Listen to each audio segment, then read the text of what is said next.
ichib chekadigan va nosog'lom turmush tarzi bilan yashaydigan odamlarda 90% gacha insult bo'lish xavfi bor. Ichish chekish emas, faqatgina noto'g'ri hayot tarzi bo'lgan insonlarda insultga chalinish xavfi ko'proq. Ya'ni bu yerda o'sha qon aylanishi buziladi, ichish chekishda ham qon tomirlar siqilib qoladi.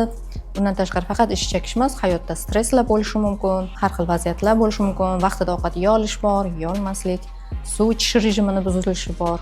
Hammasi ta'sir qiladi. Insultga aynan bitta mana shu narsa olib keladi deb hech kim ayta olmaydi, lekin ko'proq ta'sir qiladi bo'lsa, ichish chekish ko'proq ta'sir qilishi mumkin qaysidir kontingent uchun. Endi masalan ichmaydi, chekmaydi, lekin hayot tarzida tabiiylik bo'lmagan odamlarda insult uchrashi masalan 5% ga kamroqdir. Ichib chekib yurgan odam, yana mana bunaqa nosog'lom turmush tarzi bo'lgan odamlarda hattoki 90% gacha ham insult uchrashi mumkin. Chunki ular faqat ichish chekishni nazarda tutmayapman.